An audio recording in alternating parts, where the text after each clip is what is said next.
If you are anything like me, you have spent countless nights sweating bullets, dreaming, wishing, praying, pleading for your first or your next client. In this video, I'm going to show you one method, one quick change of strategy that I did to get me 3 new clients in one single month with a total revenue of 10K from those deals. Guys, if this is something that you want, please like and subscribe to the channel. Give us a little bit of support. We've been putting out gems and we want to keep putting out more gems. So without further ado, let me not take too much of your time here. In a nutshell, guys, it's about niching down. Everybody says it, niche down, niche down, niche down. Even myself, I didn't take it so seriously in the first and second year of me, doing business, being in the SMMA space and all that. Until last year, when I first niched down into recording studios, trying to help those guys, when I quickly found out that, yeah, as much as you can niche down, sometimes you need to find out what the total addressable market, that's called TAM, that's how many people in the niche or the sub niche that you can address with the right characteristics, okay? So for instance, for me in this case, I made the crucial error of, just figuring out, oh, I like music. Let me help recording studios and artists, okay? There are so many of them, there are a lot of them, but guess what? They're not the avatar that I want because I need to make, let's say 10 sales, no, actually 15 sales to generate $2,500 in those businesses. And that's speaking for recording studios. And they don't have the money to spend $2,500 per month on a service like mine, which is a total end-to-end turnkey solution. Because most of the guys like Iman Gaji and the gurus said, oh yeah, pick a niche like construction or home service, without really telling you there are multiple sub niches in those categories which you can actually start working on getting a total addressable market from, right? So for instance, in the home improvement space, there are guys that do kitchen fitting. So in kitchen fitting, you need to figure out how many sub niches are there in the kitchen fitting space that actually fit the type of service that you're looking to provide in terms of, are you doing paid ads? Are you doing websites? Are you doing SEO for these guys? And if that is the case, you need to find out how much the average earning potential is for these guys, how much the average deal is, and then work your way up from there. Start with the person, start with the avatar, and then work your way up to then fitting the service and defining the service market fit from there. Also, forget about what you know and what you can do. Start thinking about what they need. For me, the biggest mistake or the biggest problem was that I focused too much on what I can do. I focused on the fact that I build killer websites that are, they outdo anybody else in the space because the people that I had mentorship from are literally the top in their space with these types of things. And I've put so many formulas together for getting really good websites out in the shortest time possible.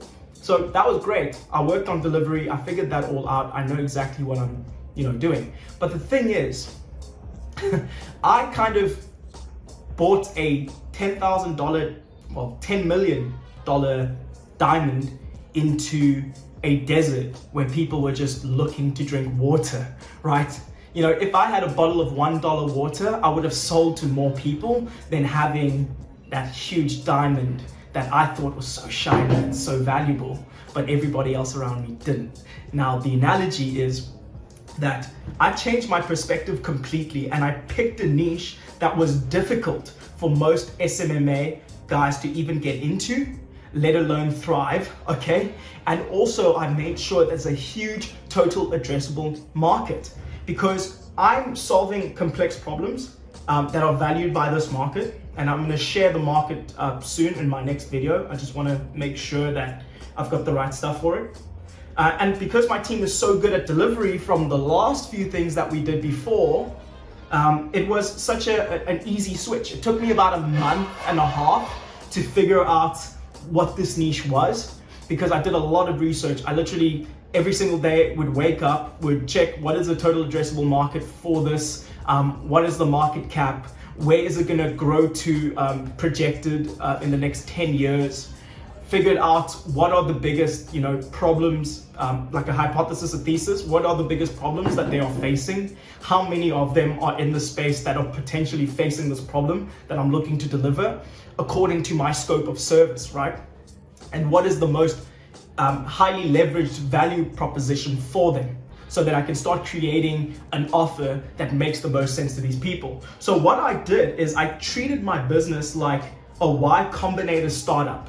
Now, Y Combinator is responsible for some of the biggest unicorn companies in the world, the biggest startups that have become staples in our day-to-day life. So I went in and I actually have a document with like how Y Combinator ranks or figures out which are the best businesses to actually fund. So I went in and I was like, I need to have all of these things checked out before I even start selling to this industry. So I went in and I really got anal, dude. I got super anal with my offer and how I'm doing things. And I was like, where can we solve this complex problem? And how can I define product market fit as best as I can so I can create an MVP, a minimum viable product that I can give to my target audience, okay?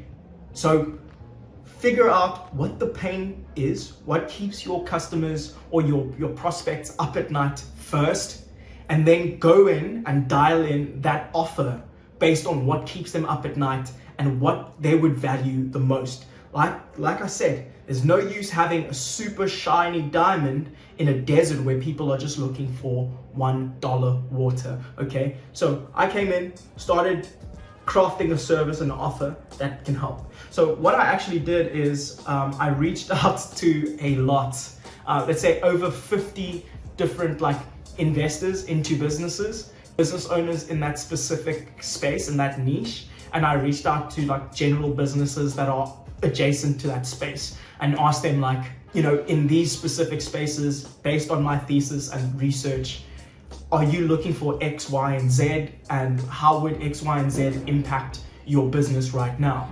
Okay, you need to do this for yourself as well. Go in, get super granular and go and ask people. What I chose to do was use my LinkedIn. I leveraged my LinkedIn because I've been growing my LinkedIn for about a year now. We're almost at 1,000 connections, which is pretty dope. And now this is where I'm getting my clients from, which is crazy. But I went in and I asked people without trying to sell shit, without trying to position a pitch or anything like that, even just getting people onto a call and even investing a little bit of cash, like I'll buy you a coffee type of thing, or I'll get you a Starbucks gift card, and getting them onto a call and saying, hey, look, I'm trying to define my new business here, trying to see if I can answer any burning problems in the market, which ones are the best to sort of look into in this type of space, and how can I serve them the best. And pretty much people are open to that. You'd be so surprised.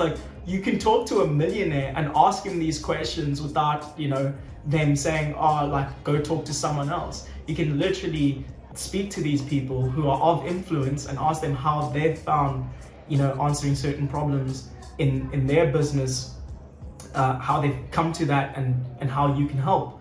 So it's really fucking wild. So obviously I didn't sign them as clients. None of these people that I asked questions to I've signed as clients, but I've created a network, a little bit of a network. So every time I do something big or something like a breakthrough, I actually update them and I say, look, we're getting closer to validating this MVP. And I've actually put my money where my mouth is, okay? I've invested into my business in order to gather insights and fix the bottlenecks that have limited me in the past, in my previous tries at really, growing my business. And I've invested into paid communities. I've paid to consult with the right people, and I'm not afraid to do things for free. Never be afraid to give your most valuable possession for free.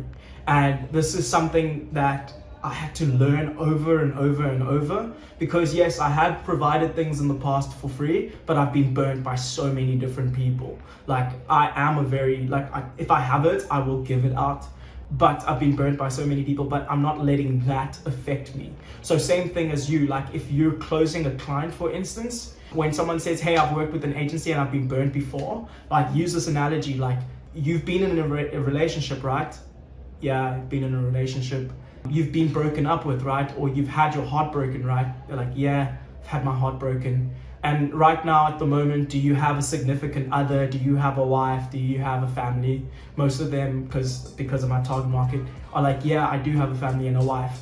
So if you've got that, what if you just stopped all of a sudden? Like, what if you just stopped trying to pursue that dream of yours of having a family, having a significant other who values you? And what if you stopped completely and just said, I'm gonna go into like a monastery and become a monk and just close that chapter of my life like forever, you know, just boys club type shit. And usually it dawns in their minds that even with, you know, making money, some things are preconceived notions because of like pain. So with myself as well, I'm now not afraid to give things out for free. And I'm actually not afraid to hit rock bottom again, even though the result of doing all of these things, of finding my niche properly, doing some really deep insights and research and actually compiling over a month and a half, and then also investing and asking the right people the right questions, even after making those changes, the result came only this month. Like it came as like the fact that I've landed 3 clients with a deal value of 10K, with some having payment plans that means, you know, I can double down on investing and also paying my team more, and then scaling my outreach efforts to reach the clients that I've now, or to reach the prospects that I've now identified, right, that need my help.